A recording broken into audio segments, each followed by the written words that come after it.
Hello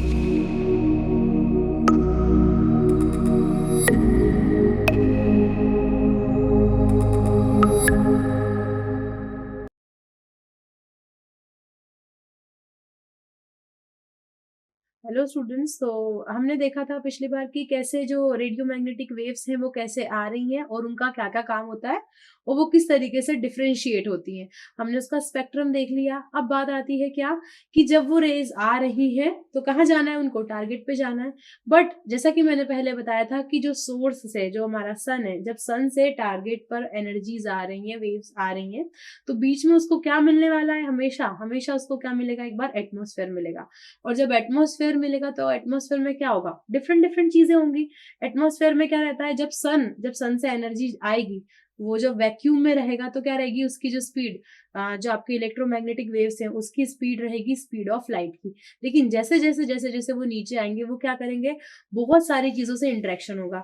वो सारी चीजें किस में आ रही है, हमारी एटमॉस्फेयर में आ रही है। जैसे अगर हम ऊपर की बात करें तो ऊपर क्या होंगे, स्मॉल एयर पार्टिकल हो सकते हैं, नाइट्रोजन गैस हो सकती है, ऑक्सीजन गैस हो सकती है, गैसेस के फॉर्म में होंगे, ओजोन लेयर होगी। तो क्या होंगे, ऊपर बहुत सारी लेयर्स होंगी और मॉलिक्यूल्स होंगे, कुछ ऑक्सीजन वगैरह या नाइट्रोजन। उसके बाद जैसे जैसे नीचे आएंगे, जैसे जैसे लाइट नीचे आएगी एटमॉस्फेयर में, तो क्या होगा, हो सकता है कुछ बड़े डस्ट पार्टिकल्स मिले और कुछ मिस्ट मिले, कुछ वाटर वेपर्स मिलेंगी। फिर जब और नीचे आएंगे हो सकता है पोल्यूशन के पार्टिकल्स मिले। तो जब आपकी रेज आ रही हैं तो वो रेज क्या हो रही है, रेज जब जैसे जैसे आ रही है वो हर चीज से इंटरेक्ट करने वाली है। ऐसा नहीं है कि वो सीधा वैक्यूम से आएंगी और आपके टारगेट पे टकराएंगी, नहीं, ऐसा नहीं होने वाला। तो ये क्या होने वाला है, बहुत सारे पार्ट में डिवाइड होंगी। कुछ होंगी जो स्कैटर हो जाएंगी, कुछ होंगी जो किससे इंटरेक्शन कर लेंगी, जो मॉलिक्यूल्स हैं आपके एटमॉस्फेयर में उनसे इंटरेक्शन कर लेगी। कुछ होंगी जो क्या करेंगी, हो सकता है वो कोई, मान लीजिए कोई एरोप्लेन है तो उससे क्या हो जाएंगी, बाउंस बैक हो जाएंगी।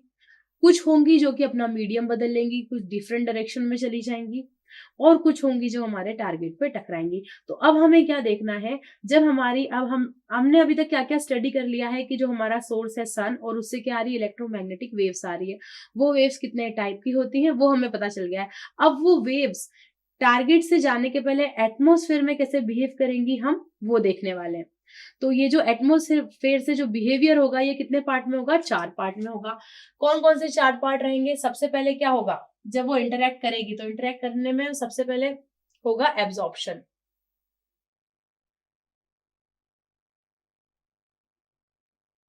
जब ये जो आपकी रेज रहेंगी सबसे पहले क्या करेंगी, हो सकता है कुछ रेज एब्जॉर्ब हो जाए, तो हमने क्या किया, एब्जॉर्प्शन।